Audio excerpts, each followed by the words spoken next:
Гледаме съдебен спор по Нова телевизия. Действието се развива в село Градинарово, където до този момент всичко беше спокойно. Янко се свърза с съдебен спор. Казва, че дъщеря ви не му дава да си вижда детето вече повече от 1 година. Кога? От февруари 2012 година, нали така? 12 от февруари, 22 февруари. Тогава, както взях от тук, не ми разрешава да видим пето си. Това отговаря ли на истината? Ко? Не. Тъста хем не разбра въпроса, хем отговори. Ко? Не. Направо е като машина. Ко? Не. Не машина, Кръстев, а същински гърга питич от черна котка белкотарак. Но да оставим тъста, защото се задава един буреносен облак. Тъщата! Кой ден дошъл той тук дете да вземи? Що лъжи? Що докара той този телевизор? Хубава работа. Екипът се превърна в телевизор. Ти с твоите лъжи. Закръта ли се занимава с тебе? Пъртата никой не се... Вече телевизора ли ни къщи, бе? Тъщата е толкова ядосена, че зетя ни телевизор, ни радио може да го спаси. Вече телевизора ли ни къщи, бе? Виж какво ще ти кажа. С телевизор не може да му плашиш. И докато репортерът телевизор се чуди на кой канал да превключи, С телевизор не може да му плашиш. лютата ромка продължи да ръси бисери. Пишеш разни глупости, жалби. Чакай сега, господин млад меринджер. Ти си млад меринджер. Меринджей, жаби, тук става страшно. О, най-доброто, Кръстев, те първа предстои. Колко? Чакай сега. Чакай, тебе не те интересува. Господин млад меринджер, 24 са определяхте. Ако ти постигнеш, още ще видиш. Тъщата набра скорост и не знам дали вече някой може да я спре. Не е сигурно. Андре. Аз не искам телевизор да ме вижда. Чакай, още по-хубаво да вижда.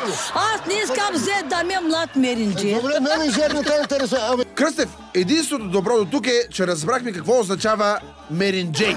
Аз не искам зет да ми е млад меринджер. Добре, менеджер не те интересува. Репортерът телевизор се намеси, но това нагнети още повече обстановката. Янко казва, че дъщеря ви проституира. Кога? Край, заклак. Кога? Не, по-скоро ще го пребия с камъни. Не, дайте, моля ви се, не дайте. Пуснете, моля ви се, пуснете кермили. Абе, той не е твоето дете. Не кажи е твоето. Направи някъде.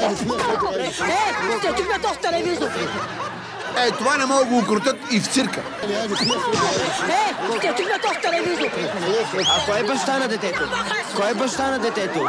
Успяха да натикат тъщата в двора, но не се гаси той, що не гас. И оградата не е особено стабилна.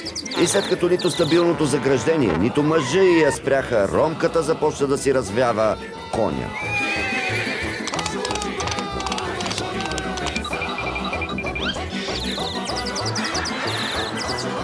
Да се отказва чуждо дете. Как се откажи, като той е мой вече? Празна ли? Може ли вътре? На това му се казва нагледно доказателство. Как се откажи, като той е мой вече? Празна ли? Може ли вътре? Ти докажи. Докажи ти. Аз функцията няма го оставя. В един момент картинката се влуши и ромката реши да изключи телевизор.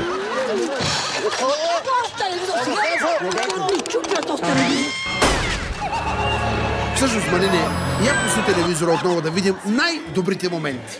Ко? Не. Вече телевизора ли ни къщи, бе? Виж какво ще ти кажа. С телевизора не може да му плашиш. Пишеш разни глупости, жалби. Колко? Чакай сега.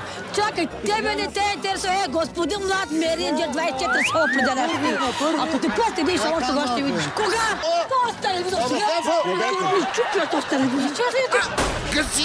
Гаси веднага!